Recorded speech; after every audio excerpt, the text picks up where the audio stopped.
Last time I got wisdom tooth taken out, I was in my 20s. So 20 something odd years. This was not a planned, the dentist, they call it an extraction. That's the official dental terminology, an extraction. So this was not a planned extraction. But like my teeth had really been like bothering me. It was just upper wisdom tooth on this side. It had been kind of like bothering me on and off for maybe almost 2 months. You know what I mean? And I knew, okay, that got to be my wisdom tooth.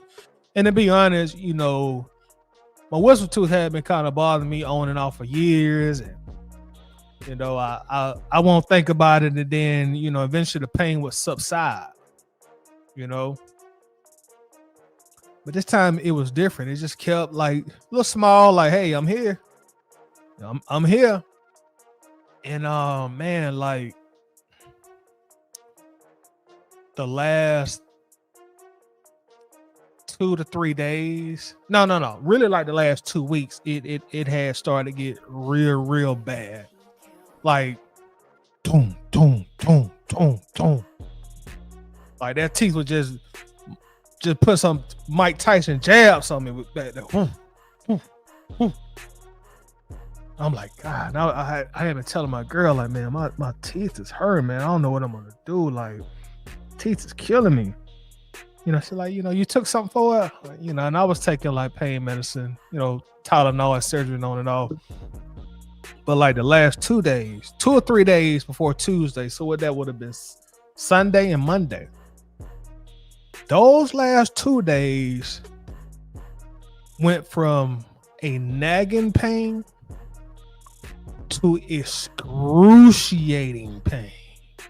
I'm talking about, I knew it was bad because my temple started throbbing. I was like, oh man, this ain't good. That pain is so bad now, and it's throbbing so bad, my temple started throbbing. So it got to the point where I really could not function. And when I say, I could move, of course, and see, hear, and talk. So I might be being a little dramatic, but when I say I couldn't function, that was always on my mind. Like, it was hard for me to work, it was hard for me to eat, a little hard for me to sleep because the pain wasn't going away. So long story short, hey man, I need to come in there. Y'all got it, I need to come in there and get this wisdom tooth taken out. So I get to the dentist's office or whatever. And the first time I got my wisdom tooth taken out on this side, they put me to sleep. This time it's like, hey, we can kind of get this thing out real quick. We'll just shoot you up. We'll just give I don't know what that's called, but they shot that needle in me, gnawed me up. So I was awake during the whole duration of them taking that tooth out, right? And it was the dentist and the dental assistant, man, and they were just sitting there and like, I'm like, oh boy, I would get to the point where I was about to ask, hey man, y'all having a problem up there? Like, what why did it take us so long, bro? Like, what's going on? And I'm hearing the dentist say, hey man, hand me them bigger pliers. I'm like, oh God, dang, something wrong. It's just a matter of time before they tell me, like, hey man, we done messed up or did something wrong. But they just kept twisting it in, and then I'm feeling them twisted and the teeth ain't moving. But long story short, they finally got the teeth out. The tooth out. They showed it to me, and I was like, damn. I had no idea my wisdom tooth was that damn big. You know what I mean? I was like, damn, that motherfucker is big as hell. But the root of the pain, pun intended, the root of the pain was the teeth became infected and had an abscess there, and it had a hole was in that tooth also, and they showed all that to me. I would show it to y'all, but I want to gross y'all out. But that's what was the cause of all the pain. So I'm still in pain now, to be honest with you, but it's nothing like it was. I've been, as far as the food, I've been eating like soft foods. I've been eating like a bunch of soup. cheese grits, a little bit of rice, and that's about it. I've been eating some and mashed potatoes. So I'm really looking forward to getting back on solid foods. Hopefully I can enjoy Thanksgiving like I normally would. I don't know yet. I'm gonna probably still have to be careful because my gums and over here is still very, very tender, very, very soft, and still on medication. Also, they also gave me some penicillin to help with the infection. It's right here, But anyway, it's good to be back, and I was so disappointed because I was like, damn, I had just started getting consistent on my content, you know what I mean, and now I got to slow down. But I'm really making something that's major, because there are people in this world with a lot worse ailments than the damn wisdom tooth that I'm sitting here talking about. So with that said, man, it's good to be back, man. Happy to be back. Let's get to the Atlanta Falcons game.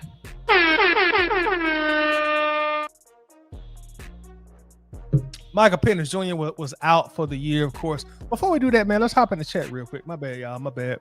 We got Ski in the building. What's happening with your Ski? This is Toddy. Why are you celebrating this? You and other fans just overlook everything and celebrate the win. It disgusts me. Hey, I'm sorry, Ski. That's all I can say. That's all I can tell you. I'm sorry, bro. If you still on here, like I said when I first came on here, man, when we play New Orleans, hey, I'm gonna live it up when we beat them, bro. Hey, I'm gonna enjoy that win. I'm gonna even front to you. We could have been 0-16 going to that game. We beat New Orleans. I'm like, hey, let's go. Hey, you gotta just be mad at me, Ski. Lisa in the middle. What's going on with you, Lisa? How you doing? Since back from Noya. Shout out to you, Lisa. One of the most loyal Falcons fans that I know. Lisa in the building. Why everybody's name look different? I guess either StreamYard or YouTube that made an update, because I can't see like people's name like I used to see. It comes up like as you're at. But beyond that, back from New Orleans, Atlanta did that. Hawks beat the Pelicans on Saturday, and the Falcons took care of the Aints on Sunday. Yes, sir. Move your hand. Move your hand. Let's get it. STG 43. What's happening with your STG? Nothing wrong with enjoying the win. Nothing. Hey, I second that. I definitely second that. Lisa says I got to go with our defense. The youth movement remains impactful. Yeah, them young boys out there doing a thing on Sunday, man. I love the young defense, man. It's very unfortunate with Billy Bowman Jr.'s injury, torn Achilles. Bro, like, no pun intended here, but we just got the worst buzzer's luck with injuries this year, man. I can't recall a time when we had this many injuries before. Maybe 2013, maybe that season. When I think Roddy and Julio went out. But yeah, I hate to hear that for Billy Bowman Jr., man, because that's a long recovery.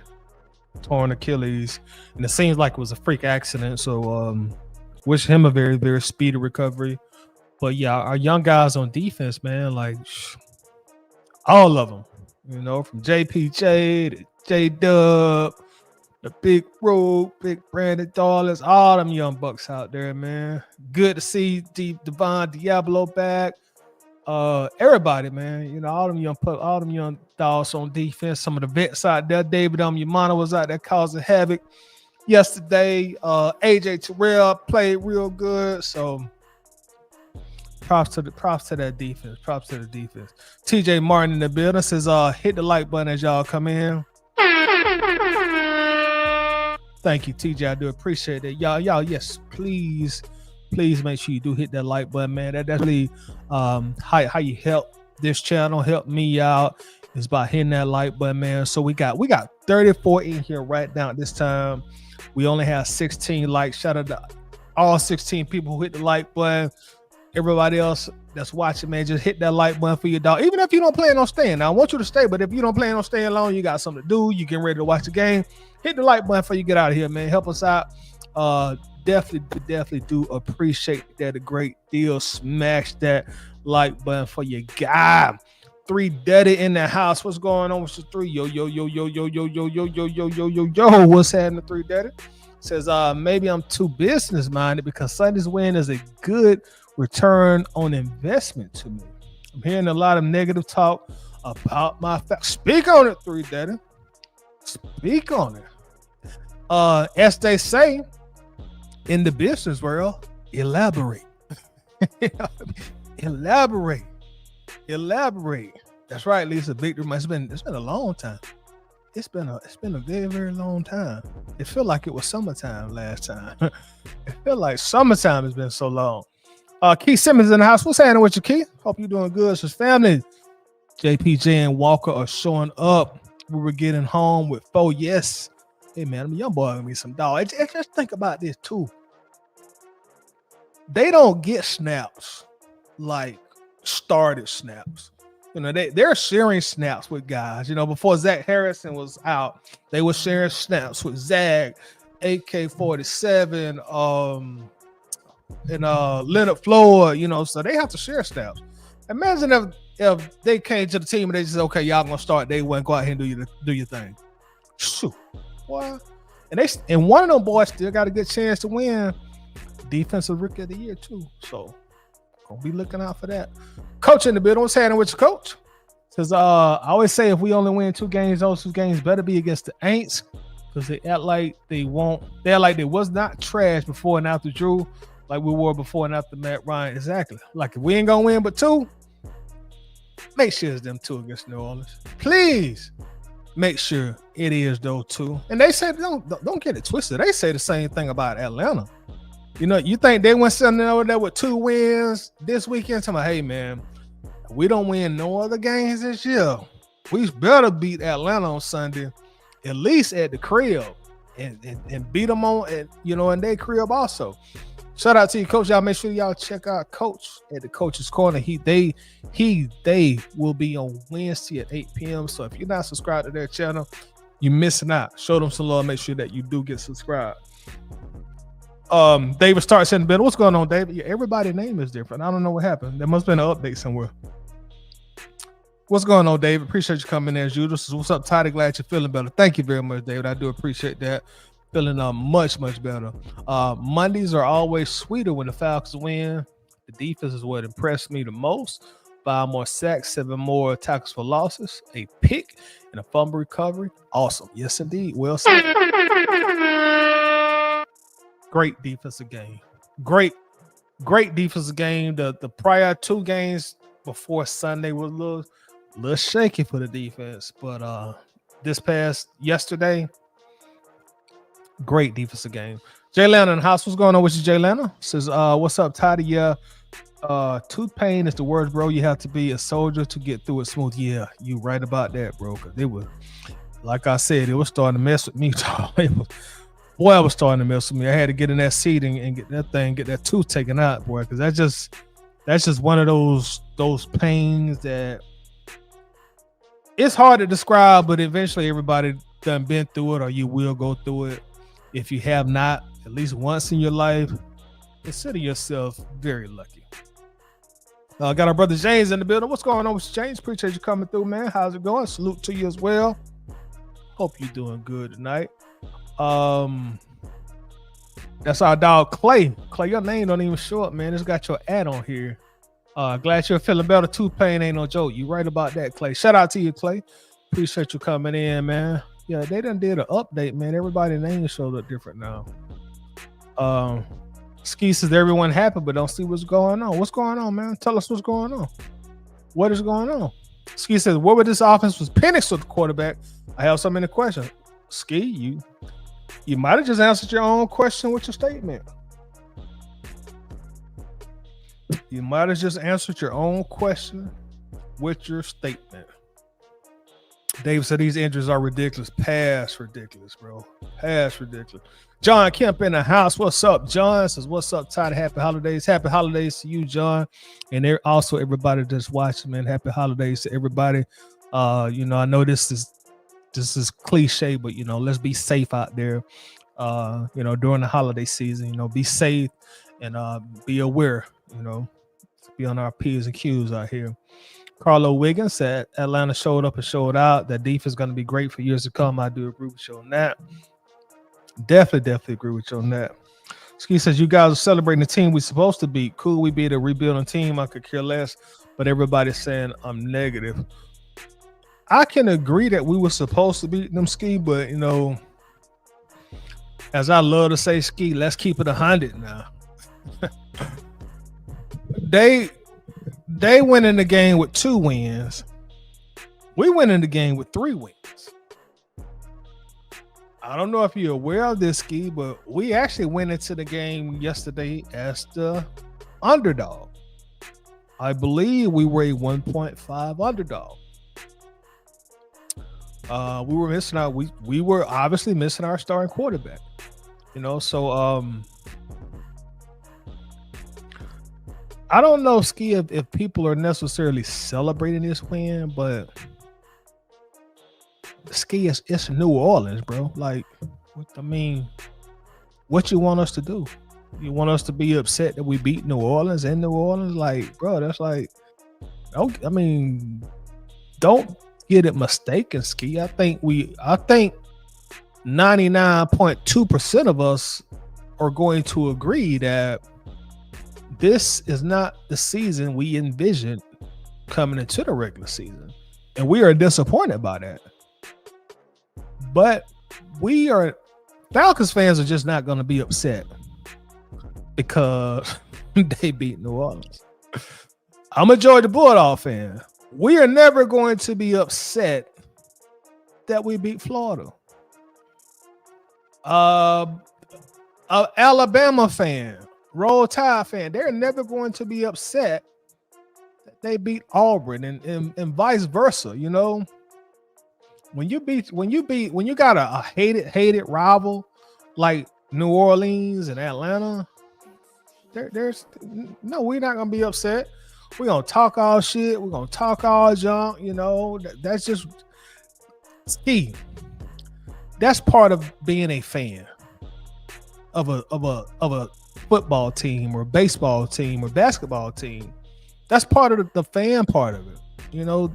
The whole dynamic part of sports, and while rivalries are here, is so you can have a set of fans here and a set of fans here, and okay, y'all don't like each other.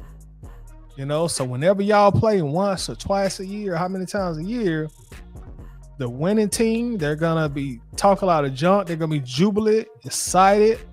The losing team, they're gonna be disappointed, upset, because that's how rivalries work. Now, I'm not gonna go as far as say the players take the rivalry as serious as the fans do, but they even take it serious. Look at what Cam Jordan went and put on his Twitter after we beat them. He don't like the fact that they lost to Atlanta. He thinking to himself, we don't win no more games. We got to beat Atlanta. I was watching, shout out to the Water Boys. I was watching the Water Boys show sometime within the last few days, and they had John Abraham on there. And he was talking about, yeah, man, that New Orleans rivalry is serious. We wanted to smash things. He told a story one time about him being on a plane. Was it a plane? I think it was a plane. Yeah, him being on a plane, and the New Orleans people, I guess he was either coming or going to New Orleans, and they found out he was John Abrahams, and they just started talking a bunch of shit at him because, like, hey, you're the enemy. But Ski, you gotta relax, bro. You gotta relax. I don't know if you serious or you trolling, but you gotta relax, bro. You really gotta relax. You gotta relax, bro. You gotta relax. Strapped up in the house. So I was really impressed by how Kirk Cousins played. Maybe Zach isn't the sole problem. we might be able to make the playoffs at this rate if the Bucks keep losing. Yeah, but we're gonna need the Panthers to lose too. The Panthers done snuck. The Panthers done slipped everybody a Mickey in the NFC South, bro. What the hell Carolina doing sitting up there in the NFC South? Good Lord. Atlanta Falcons Pandemic in the building. Shout out to you, bro. Appreciate you coming in, brother.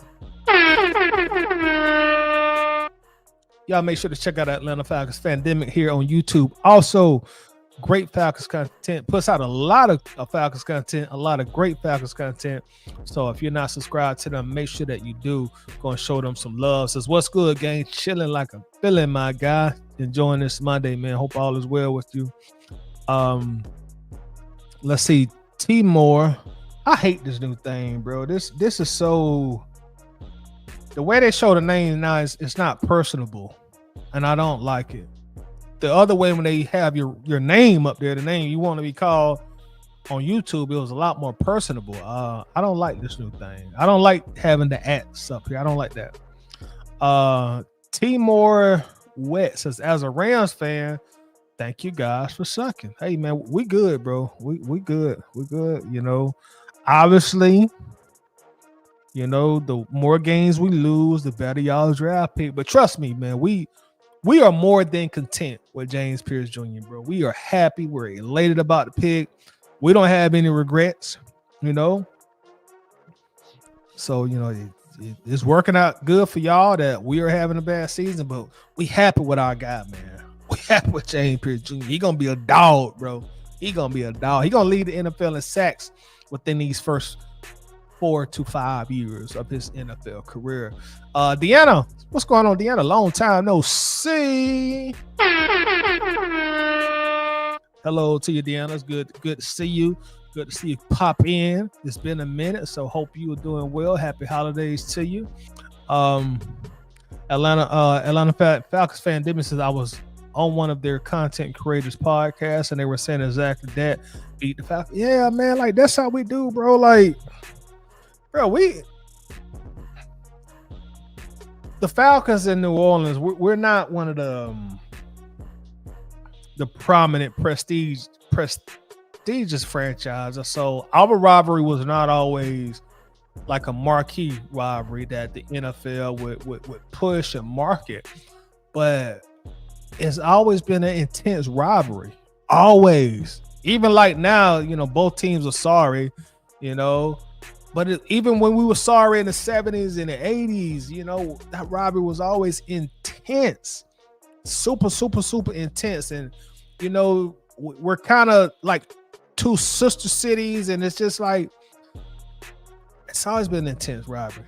I remember Chad Ochocinco talking about he did not know this rivalry was as intense as it is. I know he recently said, I forget what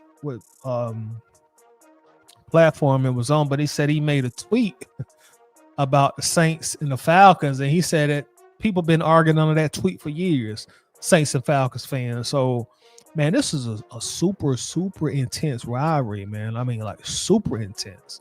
And, you know, hopefully both of us will get back good again so the NFL can start, you know, marketing it like they were not too long ago.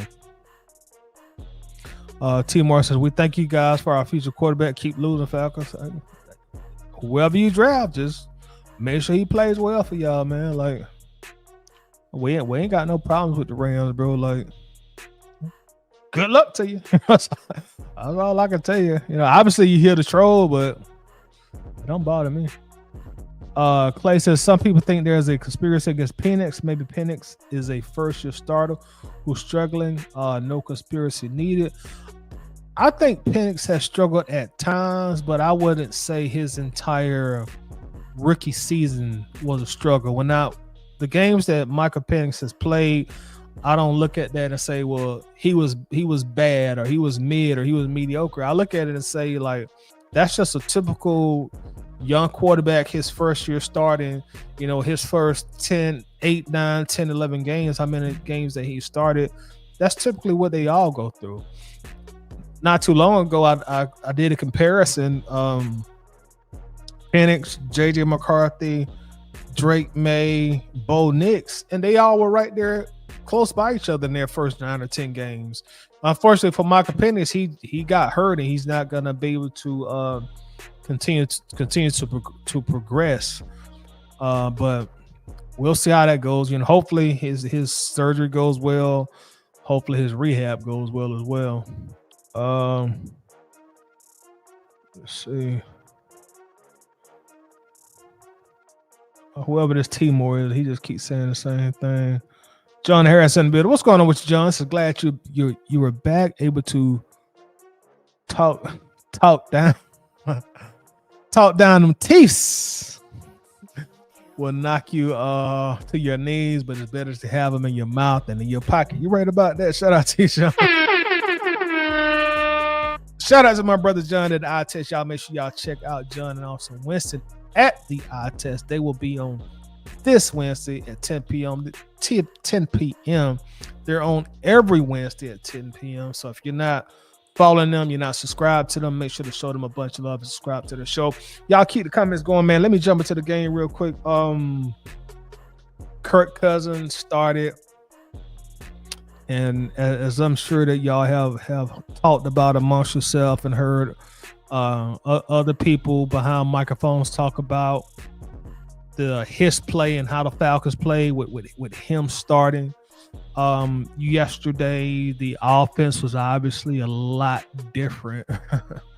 A lot of us got our wish. The pistol was dismissed. We really didn't see that at all. You saw a lot of single back formations. You saw Kirk and a gun, some 13 personnel. It was just a totally different offensive, totally different offense, really. Formation was different, scheme was different, how they decided to attack was different. It looked totally different. It did not even look like Zach Robinson was the offensive coordinator. Afterwards, Raheem was asked about that, and he said Michael Penix Jr. feels more comfortable in the pistol than Kirk Cousins. I don't know what to make of that. I don't, because when that comment was made, I saw everybody on Twitter start just reposting the same play on Twitter when Michael Penix came from under center and he threw a touchdown in college. So I'm not gonna jump on that bandwagon. Oh, well, look, he did this in college. Man, that's just one play. You know what I'm saying? And be honest, like 85, 90% of y'all weren't even watching Michael Penix in college. Let's be real. I mean, let's just be honest. Come on. So I'm not gonna jump on that bandwagon. What I do know that Michael Penix did not spend a lot of time in college under center. To what extent, if this is true, to what extent he feels more comfortable in the pistol compared to under center, I don't know. Michael Penix would have to shed some light on that, which he probably won't be forthcoming with. Just like Raheem Morris and Zach Robinson probably not going to be forthcoming with. So I don't know what to make of that. I'm not going to come on here and just be calling people liars and they so-and-so ain't telling the truth. So-and-so ain't telling the truth. I don't know. I really don't know. I know Kirk Cousins obviously ran a lot of pistol formation last year in Zach Robinson's offense, and prior to him hitting the wall, he performed relatively well in it. He was able to lead us to a 6-3 record. At one point in time, I think he had 17 touchdowns and only 7 interceptions. So he was playing very good football at one point. Set a franchise record for the Falcons passing the ball. So I don't know. But obviously you saw Kirk come from under center. And let me say this about Kirk. Let's start with Kirk, since that's, obviously a talking point with this game.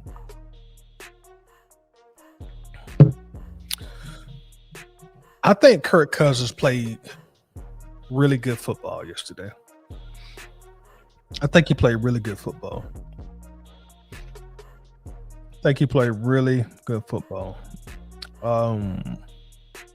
Now I have to be transparent. When I saw him play against who he started with the Dolphins, and who else he played against, the Panthers, if I remember right. I left that with the notion of, man, Kirk Cousins he's washed. He's washed up. He's not pushing the ball down the field. He's washed.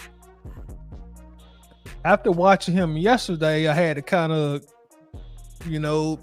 put it in reverse. Like, hold on. Wait. Hold up. Wait. Like Nate Dogg say. Rest in peace, Nate Dogg. I had to put it in reverse. Like, wait. Hey, hold on, Tidy. Hold on. Kurt might not be totally washed now. He might not be totally washed. And trust me, I get it. He only had 99 passing yards yesterday.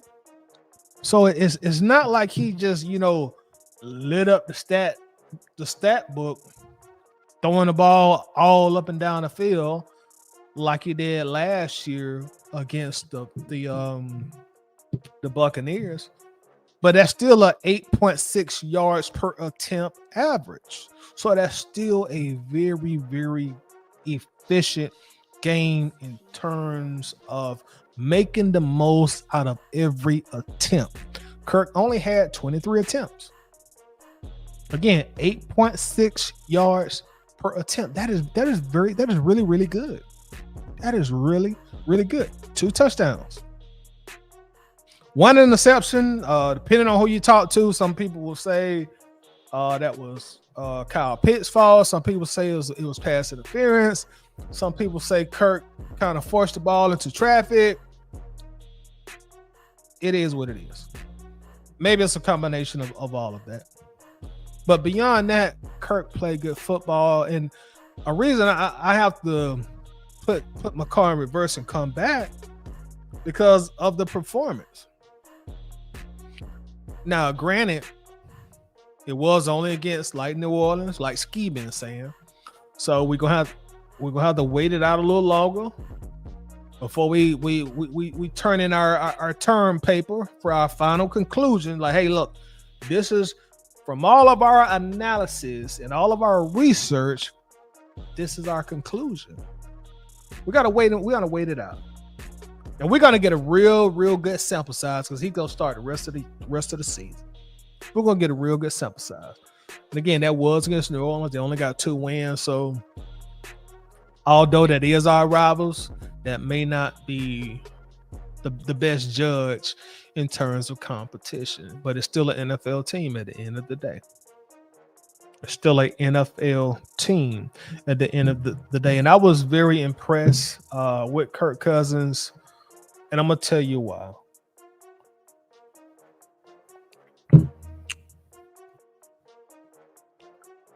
What I saw from Kirk yesterday as I was watching that game, I saw a NFL quarterback who's obviously in the twilight of his career. I saw an NFL quarterback who obviously feels like the Falcons wronged him by signing him to a free agent deal and then drafting a quarterback a few weeks later. And the Falcons probably looking at it like, hey, man, we don't owe you nothing but a paycheck. But we won't dig too deep into that. But the point I'm trying to make, he feels like, in a sense, the Falcons wronged him. They misled him. He all but said so. Started off hot last year, was eventually benched for Penix Jr. And that obviously hurt his pride. It hurt his ego, But yesterday, because I know there were some whispers like, hey, man, Kurt ain't finna come out here and try the ball, bro. Kurt gonna do the very minimum. He done got his money. He ain't standing Falcons. He mad at the Falcons. I saw Kurt give everything he had yesterday. And again, only 199 passing yards. But in Kirk's defense, only 23 passing attempts. But I saw a guy give everything he had yesterday. I saw a guy when it was time, and we talking about Kirk Cousins, who probably Kirk might have the slowest 40 time on the Falcons. No lie. I'm not exaggerating. I'm not trying to make a point. He probably slower than Jake Matthews, bro. You know what I'm saying? Slow as molasses, dog. Slow as molasses. But when the time called for it, when the game was still close, time called for it, I saw Kirk drop back, survey the field, everybody will cover. Kirk said, fuck it. He took that ball and he hauled ass. And got the first down. That was so unlike Kirk. So unlike Kirk. That's not what Kirk does. I was impressed by that. But let me tell you what impressed me more than him tucking that ball, getting that first down. I want to tell you what really impressed me and really caught my eye on that play. The old man dropped his shoulder. He dropped his shoulder and delivered a hit to the defender. I'm saying, like, boy, look at Kirk. Kirk want to win today. Kirk came out here to play. That's a guy who put all the bullshit or all the strife of the last year aside, and he wanted to win that game. He wanted to win the game because he's a true competitor. He also wanted to win the game because he knows how important that game is to this fan base, to the Falcons, to his coaching staff, to his teammates, to himself. It's not a guy who just laid down and quit. Kirk didn't have to take off. He sure didn't have to drop his shoulder, but he did. And I just talked about how, obviously Cam Jordan has been in New Orleans a lot longer than Kirk Cousins played with the Falcons. And then we talked about how John Abraham said that, what that game means, what that game meant to him. Kirk Cousins been in Atlanta long enough now that he knows this is a very important game to these Falcons fans, to this city.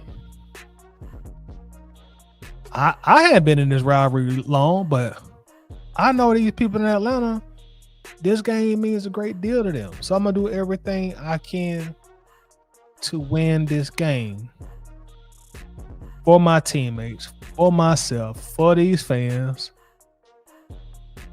for the city of Atlanta. So I respect that from Kirk Cousins. So I'm going to have to wait before I put the watch label on him. I'm going to see how the rest of the season plays out. Because I was very impressed by Kirk. Saw him throwing in the middle of the field. Which I've heard.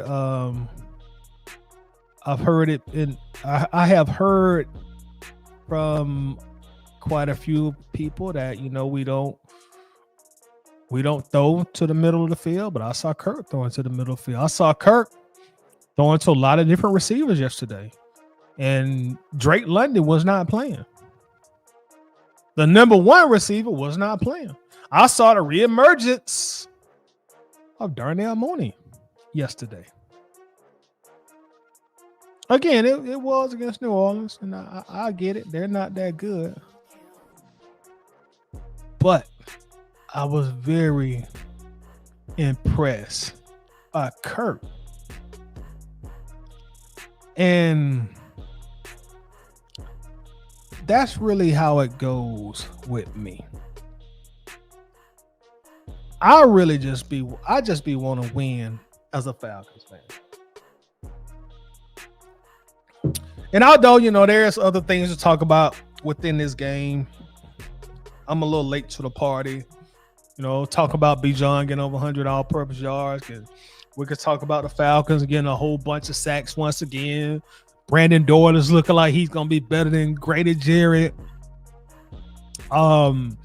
JPJ and J-Dub looking like they're going to be this generation's John Abraham and Patrick Kearney. Talk about Divine Diablo. Welcome back, Divine. And the defense looked like they were just re-energized to get their linebacker back. Talk about all that.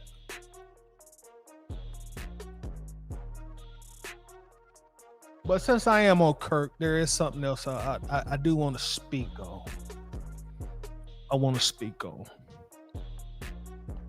Because this involves Kirk. This involves Kirk. Our fan base. Man, I love the Falcons and I love the Falcons fan base. I think at times we get a bad rep as a fan base. I think a lot of times people don't give us enough credit. And until you walked in our shoes, you don't know how it really feels to be a Falcons fan, We done had to put up with a lot as fans. But one thing that disturbs me with our fan base is the quarterback politics that goes on within the fan base. I don't like it. And I saw it at the end of last season when Penix Jr. took over for Kirk. And Penix Jr. was declared when he started the final 3 games, and then coming into this season, he was declared the starter. I saw the fan politics then. The over criticism of Penix. People talking like, he's garbage, he's trash, he's no good. Blah, blah, blah, blah. And that's because you had a significant amount of people who were pro Kirk Cousins. So they were going to do everything that they could to throw a bunch of mud at Michael Penix. I didn't like that. Then yesterday, when Kirk comes in, he plays good. Falcons win, and the fans, like I say, hey man, Falcons fans, we want to beat New Orleans. Don't get that mistaken. So when Kirk comes out, he plays well. We win the game. We're doing what we do, excited about the win. Then I see a segment of the fans like throwing mud at Kirk Cousins because they're now pro Penix. So they don't want the team to win, and they don't want Kirk Cousins to play well. Not saying that they're not Falcons fans, but they're so intertwined in the quarterback wars that run ravage in the fan base that they're perfectly okay with us losing and Kirk Cousins playing poorly because they're Penix people. And I saw the same attitude for the pro Kirk Cousins crowd also. They were elated. Maybe elated is too strong of a word. They were cool. They were comfortable with the Falcons losing and Michael Penix having bad games because their agenda was Kirk should still be the starter. Penix shouldn't be starting. Then, they're shitting on Michael Penix. He's trash. He can't do this. He can't do that. Blase, blase, blase, blah. Whereas me, I just want the team to win. It really don't make two differences to me who's the quarterback. I just understand that's part of the game. That's a formality, but I just want me personally, I be want a winner in here. It's really not that deep to me. It's really not that deep to me. And don't get me wrong, there are other fans like that too. Like, bro, we just, hey man, whoever win. Like, but there is a heavy divide in this fan base based around who lines up at quarterback. And my apologies, I did not see the super chat. I'm sorry about that. Thank you very much, Atlanta Falcons fan, David, man. Appreciate the love, appreciate the support and the super chat. Thank you, brother. It says totally different game playing for Cousins than for Penix. Don't be surprised if Cousins called his own game. Remember the moment Cousins blew up at Zach. I do remember that. I do remember watching that. That was one of the two games that I mentioned. I want to say that was that the Panthers game? I believe that was. And Kirk came into this game. I mean, he is a $100 million guaranteed quarterback, so he has some leverage, obviously, but he had more leverage than he normally would because the starter is hurt. So if he wanted to sit down with the offensive coordinator and say, hey, no, this is what we need to do. This is what I'm comfortable with. This is how I feel the game plan should be. This is what I don't think should be in the game plan. This is what I've seen on tape. This is what I know from my experience. So he has more leverage there because he don't have to worry about losing his job. Whereas before Penix went down and when Kirk was still starting, although Kirk was still the $100 million man, you still had this young rookie with this big arm breathing down your neck. So there was a dynamic shift there also. So I do totally agree with you, Atlanta Falcons fan, damn it. Kirk Cousins could have had a bunch of input in this game. He could have got to the point where he, like you said, he called the game. He called the most of the game. He helped draw up the game plan, the formations, and what they would and what they would not do. And from that, we saw a totally different offense. Looked nothing like any other offense that we have seen that I can remember since Zach Robinson has been offensive coordinator. That looked nothing like what Zach has been calling. It was more like power runs, 3 tight ends. You saw the play action get mixed in there as well. So, and I think Atlanta Falcons fan I think that was refreshing to the extreme vast majority of the fan base, because the extreme vast majority of the fan base has been very, very critical of the Atlanta Falcons. When I say Atlanta Falcons, I mean offensively. Zach Robinson, us not scoring, us not producing like we should produce. So you make a very, very valid point. And going back to what I was saying about the quarterback fan politics, it's a crazy divide, and like I'm in a real unique position that I get to see like a lot of opinions and perspectives and also thoughts from essentially all aspects of the fan base on a daily basis.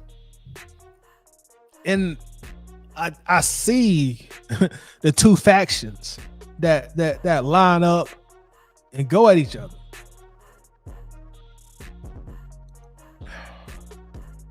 It's like some of the stuff I read on the internet today, right before I came online, actually, about Kirk Cousins and him playing well, and it was this guy going back and forth with somebody else because he ultimately was upset that Kirk Cousins played well and we won. So he's throwing out threats online and saying that he wanted Kirk to get hurt and even worse. And I'm like, what the fuck is that? Why are you getting that personal over a quarterback of the football team? Something that none of us have absolutely no control over. See, that's a person who lets their biases and agendas make them latch onto a quarterback first, dislike the other quarterback second, then root for the team third. And I see that a lot, y'all. I see it a whole lot. And I see it from both sides. You know, I see it from both sides, but it got magnified to me after Sunday's game. And I'm like, y'all are sitting here beefing over the quarterback instead of being happy that we won. And then I like in the group that we do, I see people want to make posts in the groups or comments just to egg the other side on. I mean, and it's constantly. And don't get me wrong, like, I control with the best of them, as I'm sure a lot of y'all know. I control with the best of them. But at some point, it's like, okay, y'all do realize they play on the same team, right? You do realize Kirk is signed to the Atlanta Falcons and Penix Jr. is signed to the Atlanta Falcons. This is not like Penix Jr. and Baker Mayfield or Kirk Cousins and Bryce Young. They play on the same field. Y'all do get that right. And it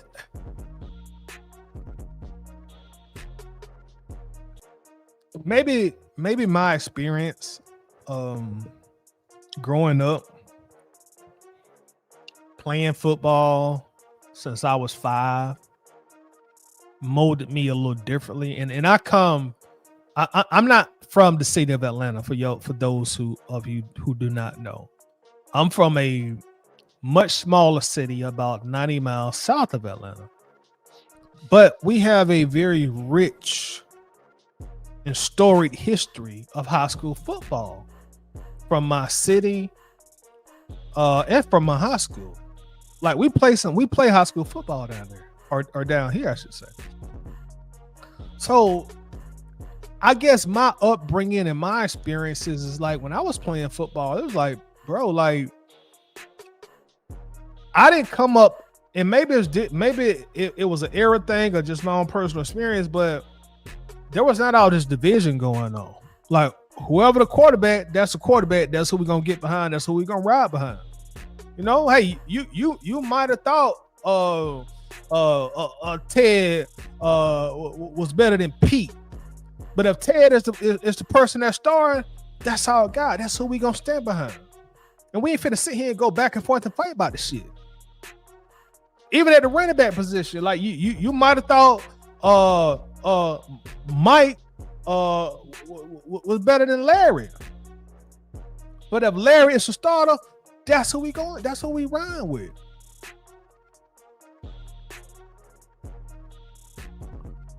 That's my experience.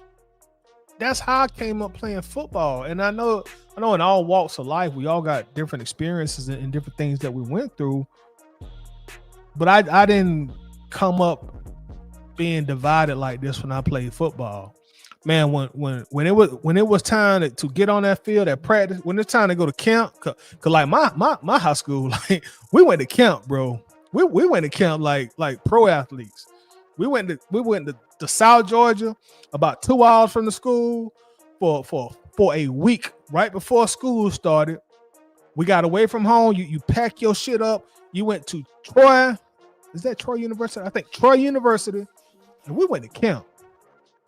So we started developing that bond, that camaraderie, that chemistry. And don't get me wrong now, when we got to camp, it was going to be some fights breaking out. The offense was going to fight the defense and vice versa. But being at camp, that's how we built our bond. That's how that taught us we locked in, dog. We ain't sitting here fighting over no goddamn quarterback, bro. Whoever lead camp, that's a starting quarterback. Whoever coach said that's starting quarterback, that's starting quarterback. That's who we gonna ride with. Whoever wins starting running back after camp, that's a starting running back. That's who we ride with. It went all this division that I see that's within our fan base.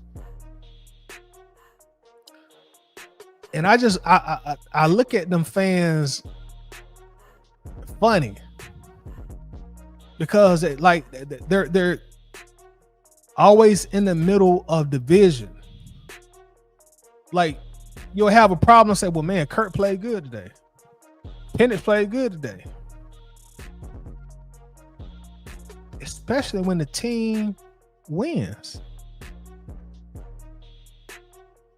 And that is so problematic in this fan base.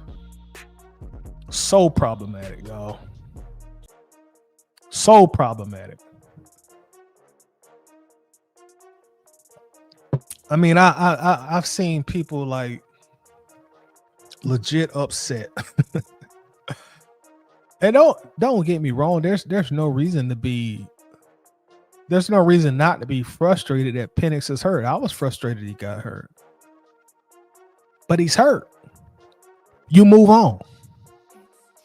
That's life. That next man up saying is there for a reason. And y'all football players know what I mean. I know that shit is cliche as hell. Next man up. That means move the fuck on. Bruh hurt. Bruh gone for the entire year. We got, all right. Tony, you up? Come on. Let's go. Let's ride. Let's go. Let's rock. Tony the guy now. Tony is the guy. Cause Jimmy hurt. We ain't finna sit here and goddamn and bicker and cry and boo-hoo about Jimmy. Hey, Jimmy, get well, bro. You all right? You know what I'm saying? You all right? You want to rehab? Everything going good? All right, cool. But what can he give you on the bench? What can he give you on the bench in rehab? So for people who want to sit here and pity part and be upsetting in your feelings that Penix hurt, get over that shit. Kirk didn't hurt Michael Penix. Kirk didn't tackle him. Kirk didn't roll his knee onto him, and that Kirk ain't got nothing to do with that. Kirk Cousins had lost his job. He was sitting there on the bench minding his goddamn business. He didn't hurt Penix. Penix got hurt. Next man up. You cheer on the next man up. And I guess like I'm showing my age a little bit too. But that's just how I'm built, man. Like that's how I'm built. Next man up. If the next man up is doing a damn good job, hey man, you know, you slap him on the head, man. Y'all football players know what I'm gonna mean. Slap him on the backside, great job. Keep it up. But we ain't sitting here crying and boo-hooing and causing divisions because this other guy's hurt. We didn't hurt him. We ain't got nothing to do with it. That's football. You all know what you signed up for. And even as a fan, if you never played the game, you should know by now people are going to get hurt. That's what happens in football. It's a physical, brutal game. Injuries are 100% guaranteed. There's never been an NFL season where games were actually played, training camps occurred, practices occurred, and nobody got hurt. It'll never happen. So even as a fan, if you never even played the game, you should know, like, hey man, some of these people gonna get hurt. But to sit and watch how some fans have been carrying on since the game ended, it's like, man, this fan base can be real whack at times. It can be real whack at times.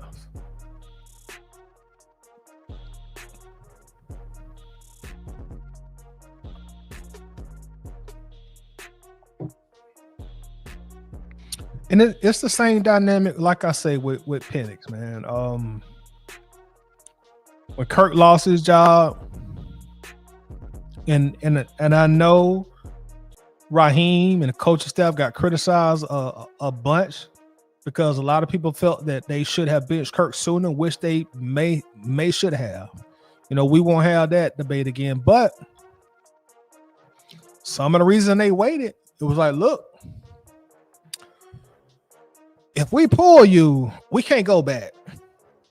So we're going to try to wait this thing out as long as we can before we make a drastic move. Because once we bench you, we got to move on. We got to move on to the kid. And you the vet. So before we make that decision, we want to make sure you ain't got it no more. Or you ain't playing like you ain't got it no more. So they give Kirk Cousins 5 entire games to get his shit together. And he gives us 1 touchdown, 9 interceptions, and a multitude of lost fumbles. So yeah, he lost his job. Yes, he lost his job. And then the pro Kirk people sitting there like, oh man, like what is Raheem doing? Oh man, Kirk should be starting. Kirk should be starting. Motherfucker, he was starting. What are you talking about? They gave him every opportunity in the world to keep his job. But if you, in 5 games, if you only throw 1 touchdown, you got 9 interceptions, and you got a multitude of lost fumbles, what do you expect the coaching staff to do? What do you expect them to do? They gave him every opportunity. But it just whack, man. It agitates me. Like I say, y'all, I'm in a position where I get to see like people's thoughts and their comments and their opinions, and a lot of that shit just be whack.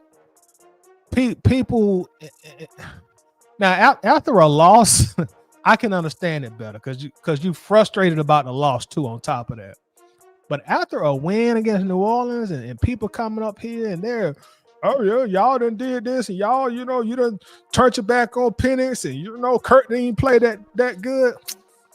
Shut the fuck up. Just shut the fuck up.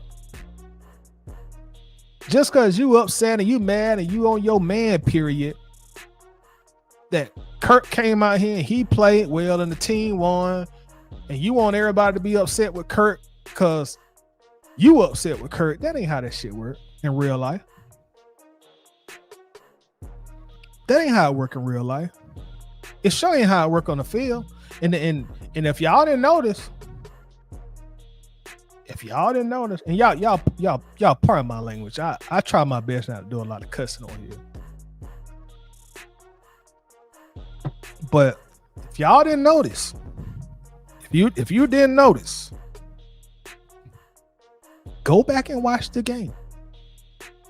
Go back and watch how them Falcons players responded to Kirk Cousins on the field. That will tell you a lot. Go watch how they responded to him. Watch what happened when he threw that when he threw that touchdown to Darnell Mooney. His lineman picked him up like they had won a Super Bowl. When he took off and ran the ball, boy, they propped him up. You could see what was going. You could see through the TV what was going on. That's the locker room. That's training camp. That's tour days. That's long days, long nights in the meeting room. Kirk ain't just going in there fucking off with shit. I done got Atlanta money, man. Fuck these motherfuckers. Shit, what they gonna do? Take it back? My money guaranteed? No. Kirk still putting in work. They respect him for that. Go back and watch it. If you think I'm lying, go back and watch it. When I saw him throw that touchdown, I saw them pick him up like we had just won the Super Bowl. I said, yeah, they fuck with Kirk.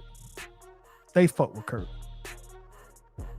That locker room, they still fuck with Kirk, heavy and tough.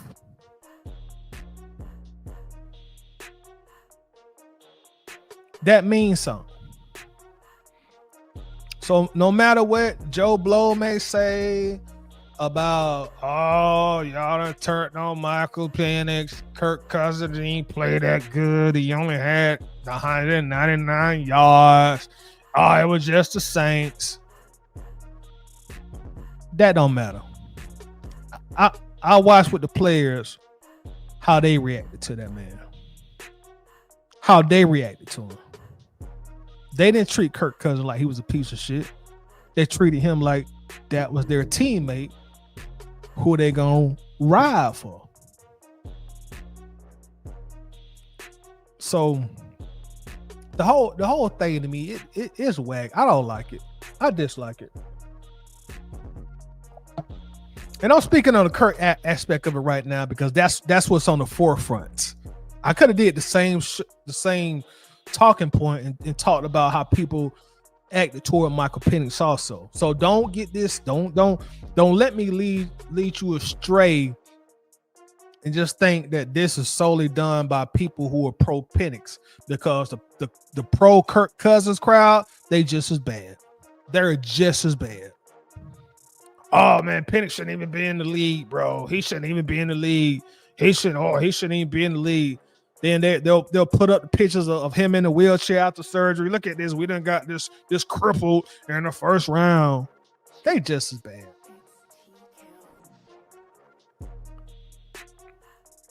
And like I say, man, it might be my era. It might be the football that I played and how I came up. Because we didn't have all this division on the football field, bro. That shit wasn't gonna happen. Straight up, if you brought the divisiveness in our element, somebody was gonna bust your head. I'm just being real. That's as real as I can tell you. That's how we played football where I'm from, and that's probably why I'm so passionate about football. That's why I love football so much. Like you are not gonna bring division into that locker room. Somebody was going, I ain't gonna say somebody, some people, they were gonna deal with you. You were gonna have to answer to that. And if you tried to book, good luck. Good luck. But our bond, our team, our camaraderie, we were so strong that we didn't let division break up now. That's just not how it went from where I played at. And then I see fans, and I get it, we just fans, we ain't out there playing. But I see fans and they just love being in the middle of the bullshit. And it really aggravates me to an extent. It does. It aggravates me. At the end of the day, I just want to win. I don't care who is quarterbacking, y'all. I really don't. I really don't give a fuck who the quarterback. Just bring a winner in here. That's my only wish. He can be as slow as Matt Ryan or as fast as Michael Vick. I just want a winner at the end of the day. That's all I be want. Do I have my opinions about quarterback play? Of course I do. You know, absolutely I do. But whoever is on the center and they're winning for the Falcons, I'm going to ride for you. I'm going to ride for you. You're going to have my vote of confidence. And it's just whack that, like, the shit that be in this fan base, bro. It's whack. And some of it is the Falcons' fault because if they won more, I can't let them off the hook too. I got to touch all corners of this problem. Some of it is the Falcons' fault because if they won more consistently, then that alleviates room for the bullshit. The bullshit is so paramount in this fan base because of a lot of frustration of losing, being a Falcons fan. You get frustrated. And now stuff that really genuinely don't even matter, you make it a bigger deal than it really is. Which is all the quarterback fan politics that going in this fan base.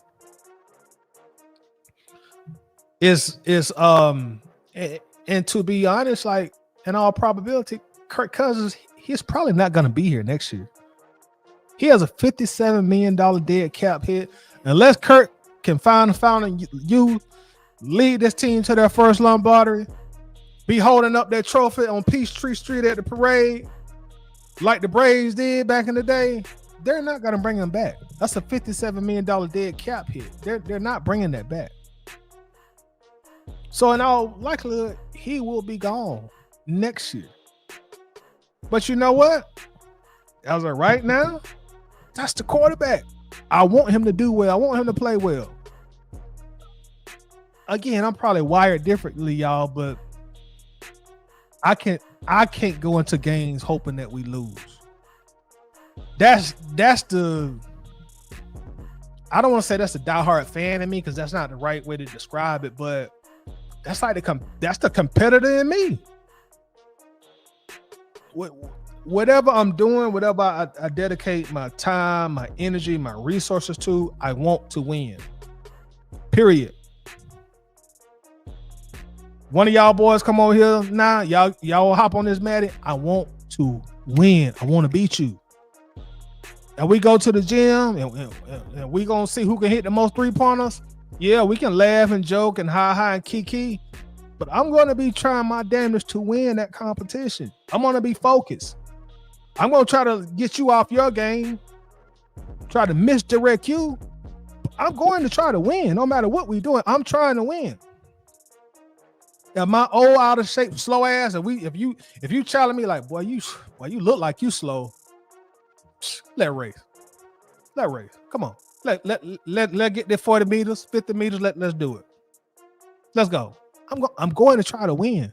You probably gonna outrun me at this point in my life, but I'm gonna try my damnedest. I'm going to try to win. Like, so Kirk is the quarterback. Penix is hurt.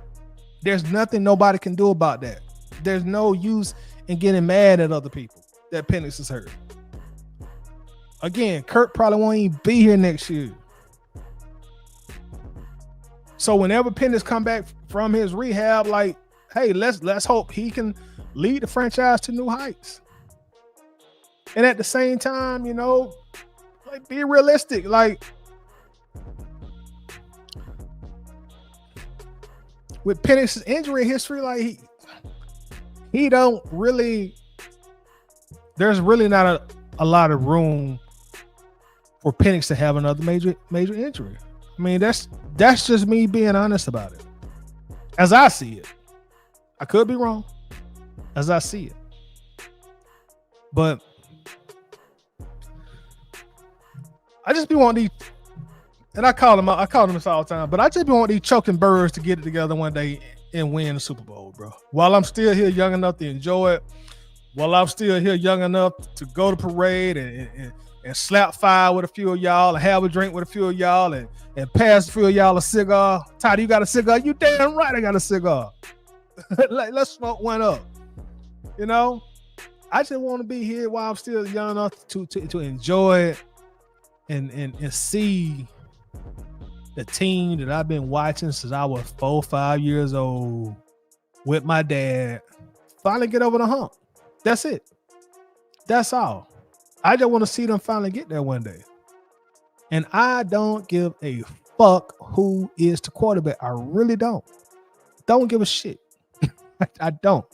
If they go in the draft next year and they're not confident that Michael Penix is durable enough and they go draft another quarterback, they say it's another quarterback competition, let's get it. May the best man win. All right, so Penix, you got some competition with the second rounder. Let's go. Let's do it. I don't care. And I just, oh no, man. It frustrates me at times, y'all. And like I said, the Falcons are some of the blame for this because they can't get their shit together and distract us from all this other BS that the fan base go through. So that gives us more time on our hands to sit back here and bicker back and forth about who should be quarterback. When none of us gonna control whatever decision is made. So it just frustrates me, y'all. I wish this did not exist in our fan base. And don't get me wrong, like I know stuff like this exists in other fan base. You know, the Falcons are not unique. So, but I can only talk about what I'm a part of, and I'm a part of the Falcons fan base. And it's ridiculous, man. It's absolutely ridiculous, and I hope we get to the point where we can start winning, and that way, you know, we can get by this and put the energy to a more productive avenue as fans. Because as hard as it is, you know, energy is real. You know, positive energy is real. Negative energy is real. You know, so let's just get behind, you know, whoever the quarterback is. At least try to. Like I said, Curtis be gone next year. Whenever Penix come back, hey man, that's all I got. Hopefully he get us a Lombardi. But I don't know, man. That was my spiel, y'all. You know, my apologies. I know I got a little bit off the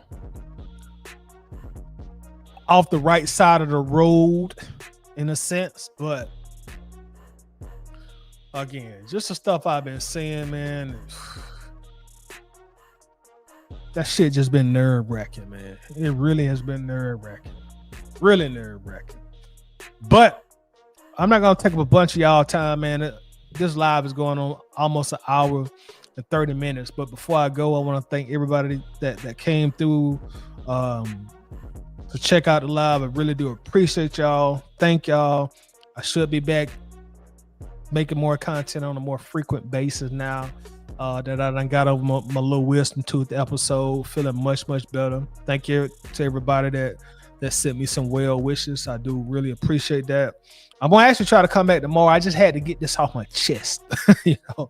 So I try to come back tomorrow and have a more traditional show. But until then, y'all be good. God bless. Gone.